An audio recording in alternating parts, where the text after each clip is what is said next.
Welcome back, everybody. So glad to see you again, and welcome back to our Side Talk Series 4, Episode 3. So, today we are gonna learn. I just told you, there's only one slide for the scientific method we're gonna learn today, and last time we talked about the independent variable and the dependent variable, which is the independent variable is the amount they have, and the dependent variable is the effect, what's going to happen. So we're going to read the description today, y'all. So today we're going to look in an example of a scientific method that we're going to go through today. Like I said, I'm going to pull up the description. Sent me a description for the scientific method for today.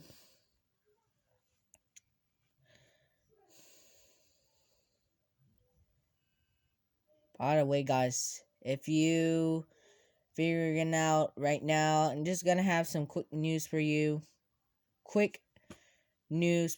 So the Super Bowl is tomorrow, y'all. So I'm rooting for the Rams, y'all. So y'all prefer what are you gonna rooting for, y'all? I'm rooting for the Rams. Got my quarterback Matthew Stafford gonna help us to win. Alright, guys, here comes the description. Got a hunch about something but don't know how to prove it? So in this conversation today, we will walk you through the steps of the scientific method, which can be used to decide any kind of experiment. First, we will show you how to make observations and develop inferences based on them. Then, you'll learn how to form a hypothesis, make a prediction, and design a test to see whether your prediction was correct or not. Finally, you will learn why it's important for others to be able to repeat your experiment. You'll also learn how hypotheses become theories and why there's really no such thing as a scientific fact. So don't just take a wild guess. Use the scientific method. That is right, y'all. So right now we're gonna take an example.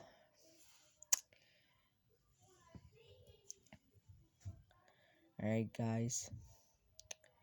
We're gonna start a conversation right away, y'all. So here we go.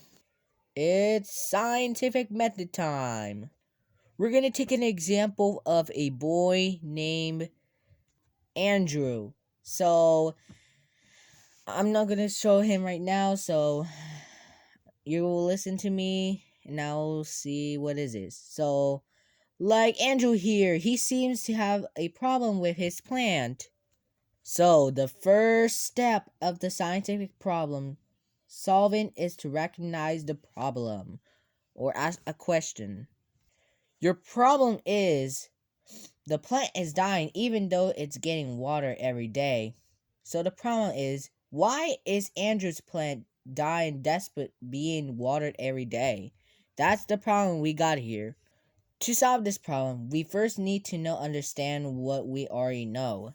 Okay, plants need water. What kind of plant is that? Andrew's plant is a fig tree. Now we need to make some observations about this plant. The leaves are brown and falling off, and the soil is, you got it, wet and squishy. Next, we make an inference. An inference is a conclusion about our observations. From what we observed, we can infer that Andrew is watering his plant too much. Now we translate our inference into a hypothesis. What is a hypothesis? Well, a hypothesis is a testable explanation for the details you observed. our hypothesis be like fig plants do best if you only water them once a week. Sure, maybe it's just a guess, but after our observation, at least it's an educated guess. Well, we need to come up with an experiment to test this hypothesis. Here's a plan. We got 4 healthy fig plants marked A, B, C, and D. They have the same type of pot, the same soil, and they are getting the same amount of sunlight. The only variable or thing that changes will be the amount of water they receive. Plant A will not be watered at all. Plant B will be watered every day. Plant C will be watered 3 times a week. And plant D will be watered just once a week. We'll check back in a month to see what happened. So much later that the old narrator got tired of waiting and they had to hire a new one. Hey y'all, I'm the new host of Side Talk. I'm here with what is this? Plants? Just kidding, y'all. What do you know? It's been a month right now. And we're still hanging out here in the plants still. Now we're gonna record some new observations. Plant A doesn't look too good. Let's see plant B. Plant B doesn't look so hot either. Plant C looks a little bit better. Wow there, plant D is doing alright. Time to analyze our data. Based on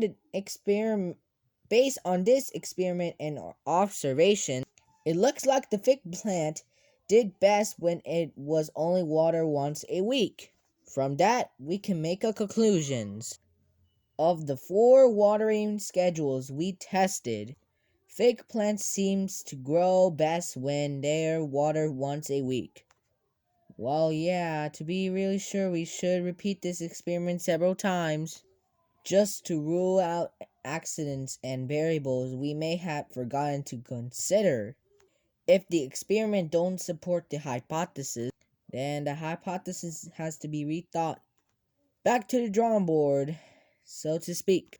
But if lots and lots of experiments do support the hypothesis, then that hypothesis can eventually become a theory. Well, in science, a theory is an explanatory statement that's been repeatedly confirmed through experimental testing. If a theory is proven valid over and over again, it becomes an accepted piece of scientific knowledge. In the strictest sense, there is really no such thing as scientific fact. Scientists are always learning new things about the world around us, and you never know when they might find some new bit of evidence that forces us to redefine our understanding of the world. That's right, using the scientific method can help you be right more often, and not just in science class. You just have to make sure that you do all the steps. If you form a hypothesis without making any observation, then you really are just guessing. And you never know if your hypothesis is true or not without testing it with an experiment. Okay, everybody, it's quiz time. Number 1, what is the difference between a hypothesis and a theory? The answers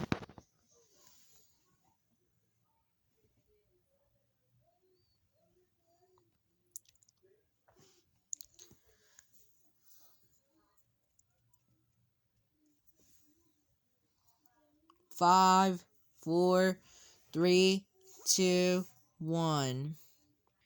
If you say C, you are correct.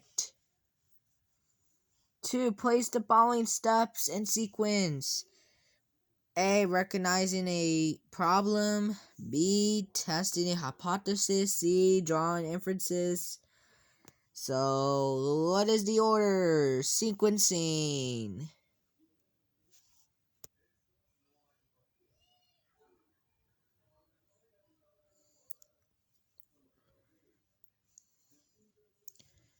Alright, the correct answer is A, C, and B. In the phrase, the scientific method is an analytic process for determining why things happen. What is the best synonym for analytic? So think about, what does that mean in science? What are you thinking of? What does that mean?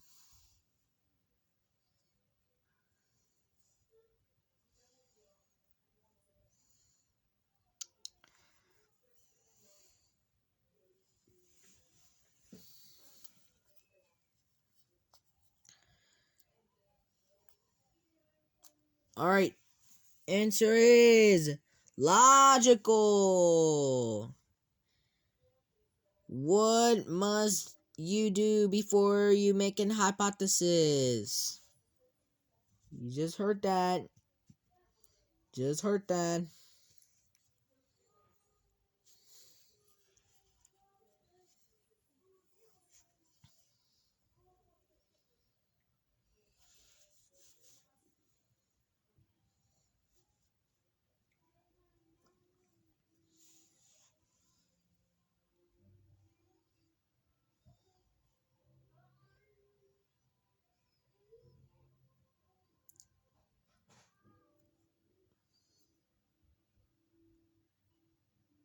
Answer is make observations. That is correct. If you're running an experiment to determine the temperature at which beans sprout the fastest, what will be the variable? Oh, remember we talked this.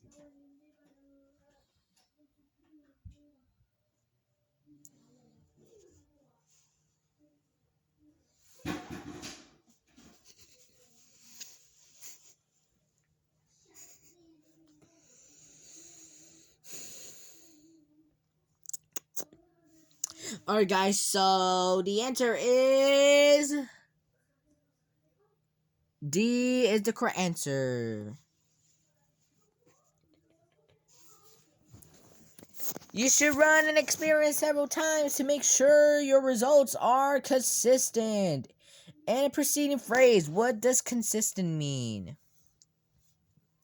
A, obvious, B, perfect, C, unchanging, or D, testable?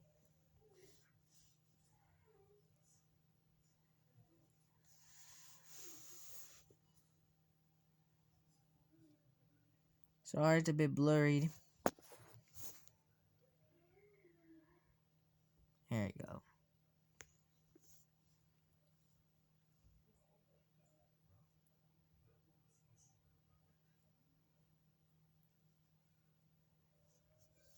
Alright, answer unchanging. Number 7, what might cause a theory to change over time?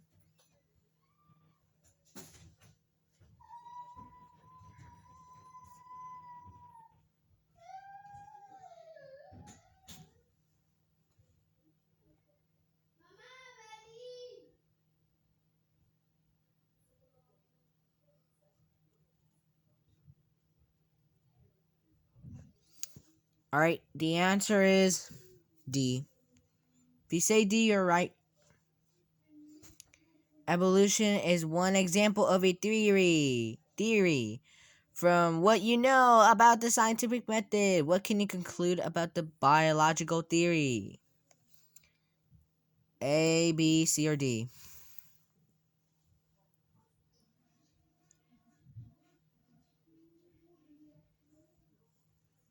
See if I can give you a hint. Oh, I just gave you the answer. I'm sorry, guys, but the answer was A. If you say A was correct, you are correct if you say A. You just got an answer already. Which of the following is a testable hypothesis? A, B, C, or D?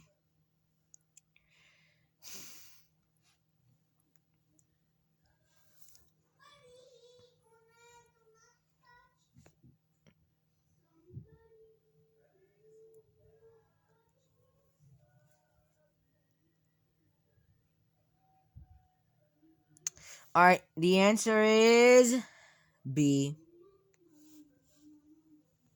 Last question. What happens if you test a hypothesis multiple times and the data doesn't support your prediction? A. Change the data to support your prediction. B. Run an experiment again until you get the results you're looking for. C. Conclude that the hypothesis cannot be proven. Or D. Rethink your hypothesis. That's an easy one.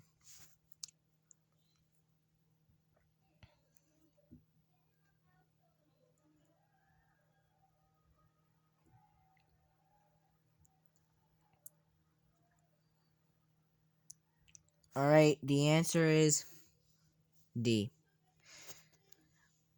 Alright, everybody, thank you for joining this Sci Talk. And we will see you guys on our next Sci Talk video and podcast. Thank you for joining us today, y'all. And we will see you guys on our next video and podcast. Have a good day, a rest of your day. And don't forget about the Super Bowl tomorrow. I'm rooting for the Rams.